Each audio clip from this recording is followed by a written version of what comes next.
તો સ્થાનિક સ્વરાજની ચૂંટણીમાં ધુરંધર સાબિત થયું છે કમળ। સ્થાનિક સ્વરાજની ચૂંટણીના પરિણામોમાં ભાજપનો દબદબો જોવા મળી રહ્યો છે। વડોદરામાં પણ ભાજપે પોતાની કોર્પોરેશનમાં સત્તા ટકાવી રાખી છે। વડોદરા કોર્પોરેશનમાં પણ ફરીવાર ભાજપનું રાજ આવી ગયું છે। તો ધુરંધર સાબિત થયું છે કમળ।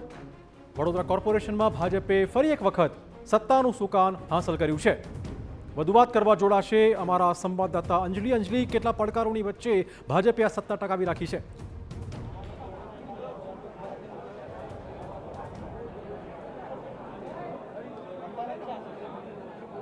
બિલકુલ, જે રીતે કોંગ્રેસનો ગઢ હતો વોર્ડ નંબર 1 તે ગઢમાં ગાબડું પાડવામાં ભાજપને સૌથી મોટી સફળતા પ્રાપ્ત થઈ છે।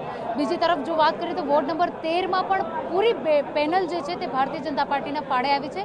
જે એક સીટ છેલ્લા 15 વર્ષથી કોંગ્રેસના પાડામાં હતી તે કોંગ્રેસની સીટ ગુમાવવાનો કોંગ્રેસને વારો આવ્યો છે।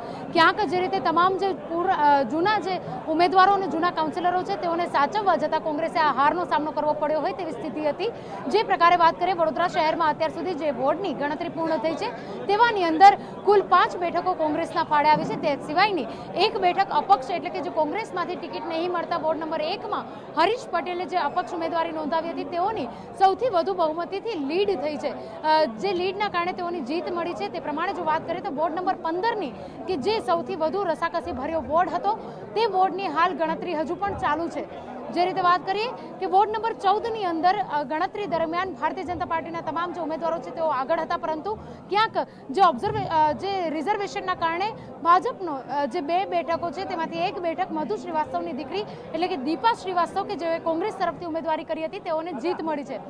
ભાજપની અત્યારે બોર્ડ બનાવવા માટે જે જરૂરિયાત હોય તેટલી બેઠકો પર જીત થઈ ગઈ છે। તેવામાં જે રીતે વોર્ડ નંબર 15માં પણ એ જ પ્રકારના રિઝર્વેશનના કારણે ક્યાંક ગાબડું પડી શકે તેવી સ્થિતિ છે, પરંતુ અત્યાર સુધી તમામ જે બેઠકો છે તેના પરથી 5 બેઠક ફક્ત કોંગ્રેસના પાડે આવી છે। એક અપક્ષ એટલે કે કોંગ્રેસમાંથી છૂટા પડી અને પોતાની જાતે અપક્ષ લડેલા હરીશ પટેલને પાડે મળી છે। તો ભારતીય જનતા પાર્ટીને અત્યાર સુધી 42 બેઠકો સામે આવી છે। જે પ્રકારે વાત કરીએ વધુ એક વોર્ડનું જે પિક્ચર છે તે ક્લિયર થયું છે। વોર્ડ નંબર 6માં ભાજપની પેનલનો વિજય સામે આવ્યો છે, એટલે વધુ 4 બેઠકો ભાજપના પાડે આવી છે। તો વોર્ડ નંબર 15માં ભાજપમાંથી સસ્પેન્ડ થયેલા આશિષ જોશી અને શૈલેષ સોટાની જે પેનલ છે તેઓની વચ્ચેની આ ટક્કર છે। મત ગણતરી ચાલી રહી છે। 2 રાઉન્ડના અંત સુધીમાં આશિષ જોશી લીડમાં પાછળ હતા, પરંતુ હવે જ્યારે પરિણામ જાહેર થશે ત્યારબાદ સ્પષ્ટ થઈ શકે છે કે કયા પ્રકારનું જે રિઝલ્ટ છે તે સામે આવી શકે છે। બીજી તરફ જો વાત કરીએ તો વડોદરા મહાનગરપાલિકાના બાકી રહેલો જે વોર્ડ નંબર 16 છે કે જેની અંદર અગાઉની ટર્મમાં પણ ભાજપની 2 ટિકિટો ફાળે હતી અને 2 ટિકિટો કોંગ્રેસમાં હતી, તે જ પ્રકારનું પરિણામ આ વખતે પણ જોવા મળ્યું છે। વોર્ડ નંબર 17માં 4 જે બેઠક છે તેના પર ભાજપનો લીડ થઈ છે, વિજય જાહેર થઈ ગયો છે। હવે વોર્ડ નંબર 18, 19, વોર્ડ નંબર 3 અને વોર્ડ નંબર 5 અને 9ની જે વિજેતાની ટીમ છે તે જાહેર થવાની બાકી છે। લોકો રાહ જોઈ રહ્યા છે કે આ બોર્ડના પરિણામો જાહેર ક્યારે થાય છે અને જે ઉમેદવારો છે તેઓના પરિણામ ક્યારે મળે છે।